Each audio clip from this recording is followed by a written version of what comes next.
You're exploring the rugged landscapes of Australia, from its sun-drenched coast to the dense, mysterious bushlands. But lurking in these diverse environments are some of the most dangerous creatures on the planet, each one more lethal than the last.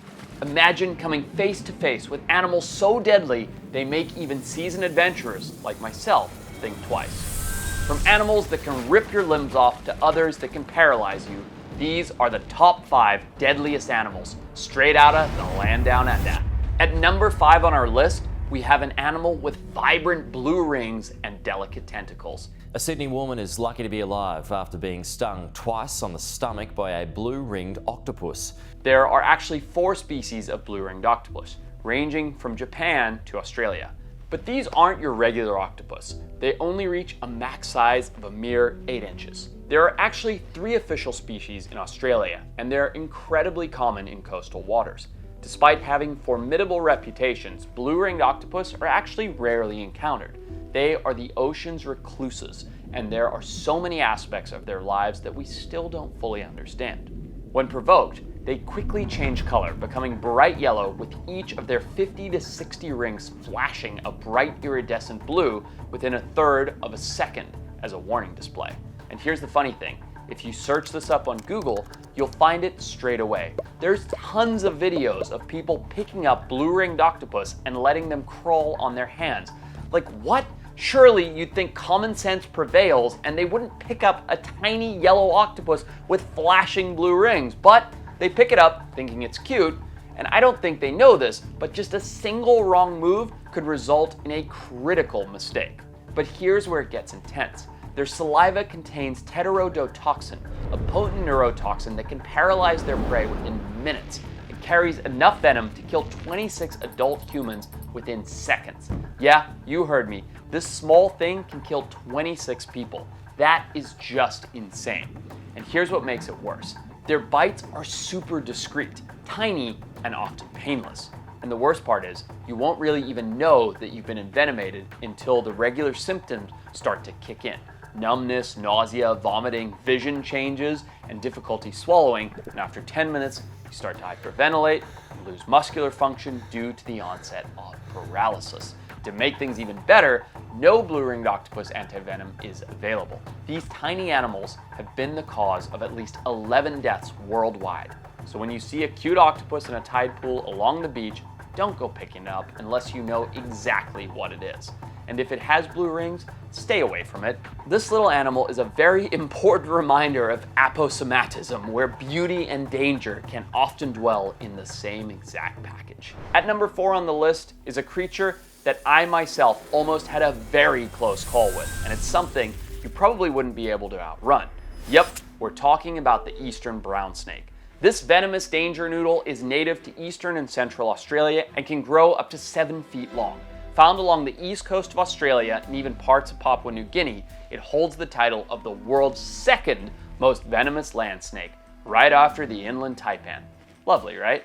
Now these guys are typically inactive during the day and come back out in the late afternoon. And let me tell you, eastern brown snakes are fast. And they don't just stay on the ground. When they feel threatened, they'll rise up like a cobra and flatten their necks, which makes sense because cobras and eastern browns are in the same Elapidae family. And here's a fun fact, unlike most snakes, these guys actually seem to hunt by sight. Now, in the US, we have rattlesnakes. In contrast, these are ambush predators, and they utilize their infrared receptors in their pit organs to detect prey as it moves past them, and they sit and wait and lunge as an ambush predator. Eastern browns have a diet that is mostly mammals, and at this point, actually in Australia, it's a lot of pests, house mice, cats, even feral rabbits. And here's where it gets really terrifying. They're the only snakes that regularly kill a person in under 15 minutes. The real kicker, you won't even feel bad for the first 13 of them. Then, bam, things go downhill fast. These snakes are responsible for more deaths from snake bites in Australia than any other species. Their venom messes with your blood's ability to clot, leading to all sorts of chaos like collapse, cardiac arrest, brain hemorrhages, bleeding out of organs, and symptoms can kick in super quickly. There are even reports of people collapsing just 2 minutes after being bitten. And of the 3,000 or so snake bites reported each year in Australia, 41% come from brown snakes. They're responsible for the highest number of snake fatalities in Australia. Up to 2 deaths are reported each year. If you see one, don't try to pick it up. Maybe just walk the other way. Well, do it fast, because we know how fast they are. At number 3 on our list is an animal that's practically a living dinosaur, and honestly, one of my absolute favorites, the saltwater crocodile. I've caught quite a few of these bad boys in my time, so believe me when I say that crocs are just built differently. These massive reptiles call saltwater habitats, brackish wetlands, and freshwater rivers home, from India all the way to northern Australia and even Micronesia. But since we're specifically talking about Australia, you'll find them from Broome in Western Australia all the way to Rockhampton in Queensland. Salties are the largest living reptiles. These giants can weigh up to 3,300 pounds and grow to over 21 feet long. They also have the strongest bite of any living animal. Guess the PSI. It's a whopping 7,700 PSI. That's basically a hydraulic press in croc form. Speaking of what they do with those jaws, saltwater crocs will prey on pretty much anything that steps into their territory. And yep, humans are absolutely on the menu. They're not picky. When I think of saltwater crocodiles, the first thing that comes to mind is the way they hunt and their infamous death roll, the way they sneak up on prey, grab it, and spin like they're in a washing machine, ripping things limb for limb. In northern Australia, saltwater crocs are thriving in all river systems. There are an estimated 100,000 to 200,000 adult salties just cruising around up there. They've even killed 30 people in Australia over the past 25 years. That's more than double what it was back in the 1970s. And here's another fun little fact. Unlike our American alligators, saltwater crocs are built for salt water. They've got special salt glands that allow them to survive in salty conditions. So while the gators in the US stick to freshwater, these crocs can roam both worlds. Pretty wild, right?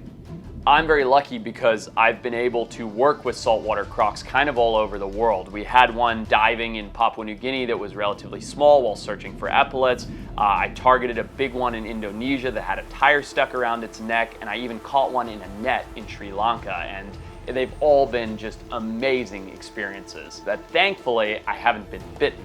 But unfortunately, if you do get bitten, there's not much you can do. Most attacks from these animals are fatal, but there are some rare cases, like this one boy that we saved from a different saltwater croc in Myanmar, that he managed to survive. So we were in this village, we got this call, like screaming from the village down the road, and this poor young 15-year-old boy had been grabbed by a saltwater croc and pulled out of his canoe, and the croc had death rolled, and his arm was broken in dozens and dozens of places. His femoral artery by his leg was just about severed, and we managed to build a stretcher out of a hammock and bandage him up and stop the bleeding and get him on our speedboat, which was the only speedboat in the area, to the hospital. Now, the boy did live, he lost his arm, but that's better than most cases. So unless you're a trained herpetologist who's worked with these deadly saltwater crocodiles, or maybe unless you have some magic mind, I wouldn't recommend messing with these animals. At number 2 on our list, we have the most venomous fish in the entire world, the stonefish. Now, the name kind of gives it away, right? They look exactly like a rock, and trust me, if you're not paying attention, you could easily step on one while wading through tide pools. And here's a running theme. Definitely don't pick this one up either, like I'm about to do in this video. In Australia, you'll find stonefish hanging out in coastal shallow waters, estuaries, creek mouths, and rivers, and they're not tiny. These fish, as you just saw in the video of me, can grow up to about 12 inches long, which is pretty decent size for a fish that looks like a rock.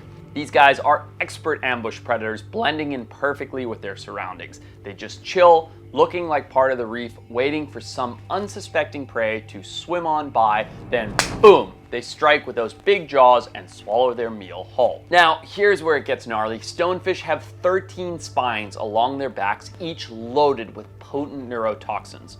When they're disturbed or threatened, those needle-like spines pop up and can eject venom from sacs at the base of each of those spines. Step on one, thinking it's just a rock, boom, you get so much venom injected, it's the worst sting you can ever feel, and it can be deadly if left untreated.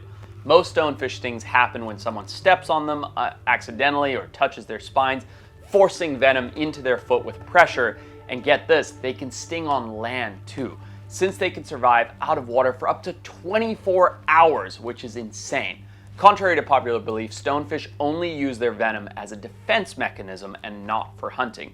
The pain, however, if you get stung by one, is immediate and can last for days. In fact, stonefish antivenom is the second most administered in Australia. And kind of a funny side note, stonefish is actually pretty delicious, by the way. Some people are eating them. You just have to be so careful when cleaning their spines, similar to the video we did catching invasive lionfish in the Bahamas, which we'll put here. Anyway, if you're ever out exploring the reefs or beaches, watch where you step, because that rock that just moved might just be packing a very venomous punch, and it's not something you want in your foot.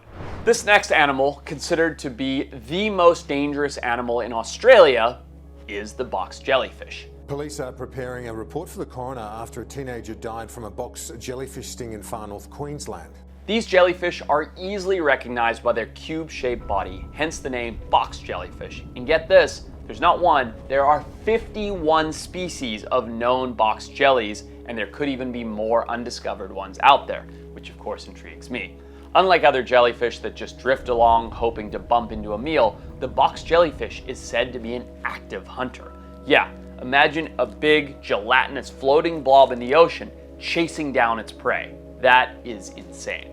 They've got 24 eyes positioned all around their bell, giving them full 360-degree vision, and they're fast too, moving at speeds of up to 20 feet per minute, which for a jellyfish is like the Usain Bolt of jellies. Box jellies are found in patchy distributions around the world, but they thrive in tropical Indo-Pacific regions. In Australia, they live in the shallow waters of the northern coast, but brace yourself, they've been spotted right here in California, so make sure you keep an eye out. I've actually seen them in California, but the ones we get are not as venomous as the Australian species. So let's talk about what makes them so venomous and so dangerous, which is that box jellies have stinging cells on their tentacles that inject venom designed to instantly stun or kill prey like fish or shrimp. But what happens if you get stung? That venom is a whole different story. Those who are stung are said to usually scream in pain, with very severe stings causing respiratory distress and even cardiac arrest within just a few minutes, and ultimately, if left untreated, even death. The sting is said to be far more painful than the smaller irukandji jellyfish. Imagine visible welts and prints where the tentacles hit your skin, followed by severe pain, cramping, and as I said, even possibly cardiac arrest within minutes. It is no joke. In fact, box jellies have caused at least 79 deaths in Australia since record keeping began.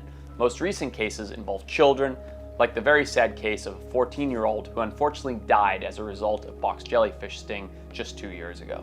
So if you think you have been stung by a box jellyfish, just call an ambulance immediately. This is not one worth messing with. Let me know, guys, if you enjoyed this video. We can do 5 of the deadliest from all over the planet, and I'd love to tell you more about it. Take care.